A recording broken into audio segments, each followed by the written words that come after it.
Je connais Steiner, je me suis un peu intéressé à pas mal de choses, et il y a effectivement un côté un peu particulier chez Rudolf Steiner, qui est cette notion d'occultisme.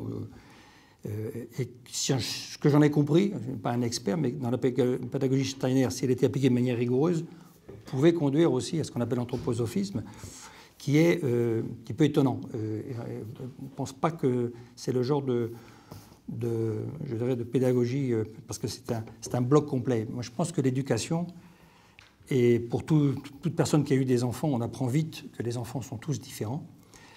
Et quelle que soit la façon dont on veut prendre le problème, je lisais hier, c'est très beau, l'éducation, ce n'est pas un QCM à réussir, quoi. Donc,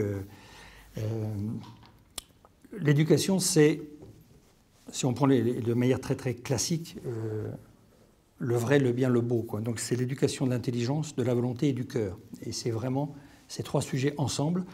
Mais chaque personne est douée de libre arbitre. Et une fois que les éléments ont été donnés, c'est à chacun et à chacune finalement de se positionner, de se déterminer. On n'impose pas de modèle. C'est un peu ce que je craindrais dans un modèle type Steiner, s'il est appliqué de manière trop stricte, c'est que ce soit accompagné d'une philosophie déterminée. Il y a aussi parcours d'un personnel, la liberté des enfants de Dieu. Donc, même si on ne parle pas de Dieu ici, il y a cette notion de liberté, je crois d'ailleurs, elle rejoint, puisque nous parlons en ce moment beaucoup de rappeler les principes républicains ou les valeurs républicaines, qui ne sont d'ailleurs pas complètement définis. Alors moi je me contente, puisque nous sommes tout près d'une école, tout ce qui est écrit au frontispice, a priori c'est liberté, égalité, fraternité. Donc il y a aussi un apprentissage à la liberté, à l'égalité et à la fraternité. Je dis aussi qu'il y a une autre forme de triptyque qui est très essentielle pour moi dans l'apprentissage, qui est d'abord d'apprendre tout ce qui est la dignité humaine, tout ce qui est cette notion de participer au bien d'un groupe, au bien commun, et puis la notion de responsabilité, dans laquelle j'inclus le couple, le tandem autorité-liberté, puisque tout ce qui est solidarité, subsidiarité. Quand je dis dignité, bien commun et responsabilité, ce sont des mots neutres. Je pense que plusieurs d'entre vous ont parfaitement reconnu, ça s'appelle la doctrine sociale de l'Église, qui est une forme de soubassement, mais en réalité, vous pouvez en retirer tout élément spirituel ou religieux. C'est dans la vie de tous les jours la pratique de ce qu'on appelle bêtement les vertus sociales ou cardinales, puisqu'on a l'habitude de les associer aux points cardinaux. Et si ces questions-là se traitent non pas à se traiter d'un point de vue religieux ou spirituel, se traitent d'un point de vue élémentaire, éducatif, transmission. Je suis très sincère que je vais vous dire que l'activité d'enseignement, le maître ou la maîtresse, c'est l'activité humaine à plus forte valeur ajoutée. C'est d'ailleurs le cas dans nos entreprises aussi. Celui ou celle qui sait transmet à un groupe, voire à des milliers, à travers les MOOC, qui ne savent pas, ou qui ne savent pas encore, ou pas complètement. Donc cette activité humaine, elle est exceptionnelle. C'est celle qui devrait être légitimement la plus défendue, la plus protégée. Bien sûr, on va me dire le soldat donne sa vie, le juge doit prendre une position, le médecin, le chirurgien, d'accord. Mais le fait, tous ces gens-là, s'ils sont dans ces responsabilités, ont un prix. Et donc, c'est quelque chose d'extraordinaire et qui ne peut pas être traité, comme nous le disons, il n'y a pas un seul type d'élèves, donc il ne peut pas y avoir un seul type d'école ou une seule pédagogie. Il faut vraiment multiplier les expériences, surtout aujourd'hui. On n'apprend pas aujourd'hui comme on apprenait avant. Il ne faut pas non plus tomber dans le fixisme. Il faut prendre tout ce qui est intelligent et le partager. Je crois le manque numéro un, c'est le partage des bonnes pratiques, qui est une obsession dans une entreprise.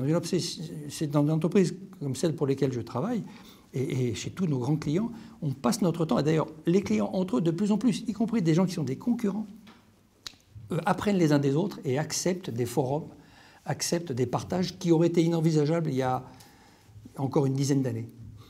C'est pour ça que ce défi des compétences, je vous assure que c'est quelque chose d'extrêmement précis. Alors je vous parle de mon monde, hein, le monde évidemment de l'entreprise, que je connais le mieux, mais ça s'applique au monde de la politique, au monde de l'armée, au monde du sport, à ce que vous voulez, quoi. Et il y a d'ailleurs le retour de tous les éléments pédagogiques importants. Et c'est pour ça que ce que j'aime bien dans la Fondation pour l'école, cette notion d'aider à la fois des écoles adaptées, les écoles classiques certes, et puis des écoles innovantes. avec des pédagogies. Regardez un exemple que vous connaissez certainement tous mieux que moi, qui est la pédagogie Montessori. Alors, les pédagogies Montessori, puisqu'en fait, elles sont un peu évolutives. Il y a la méthode Faure, par exemple, en complément de Montessori, le père Faure, qui était un jésuite, je crois. Mais aujourd'hui, ça arrive dans l'enseignement sous contrat, voire dans le public. Maintenant, ça devient presque un label. J'en profite pour dire que je suis très impressionné favorablement par le fait que la Fondation pour l'école a mis en place un label de qualité, inspiré un peu des normes ISO. Donc ça, on parlait de professionnalisme, mais voilà un exemple précis. Et ça, c'est quelque chose qui devrait s'appliquer partout. Je ne crois pas, je ne sache pas que ce soit fait dans le public. Donc voilà quelque chose qui serait un bénéfice formidable pour tout le monde. C'est ça ce que j'appelle un partage de bonnes pratiques. Mais par exemple, si vous voulez apprendre les arbres, vous pouvez le faire sur un livre, vous pouvez le faire dans l'informatique, c'est quand même beaucoup plus simple. C'est la pédagogie par la nature, hein, les forest classes, ou les forest schools, qui commencent à... C'est quand même bien plus simple d'aller physiquement passer, même s'il pleut, avec un ciré et des bottes. Et ça, c'est un des modèles d'école innovantes, ou de pédagogie innovante dans les écoles. C'est ça qu'il faut faire. Surtout qu'ils sont beaucoup trop raccrochés. Alors, vous avez ce que les anglo-saxons appellent le FOMO, Fear of Missing Out, la peur de rater quelque chose. Et on rate quoi? On rate t'es où? Enfin, bon, ce genre de questions tout à fait passionnantes. Pour ceux d'entre vous qui sont confrontés au problème de l'adolescence, vous comprenez de quoi je parle.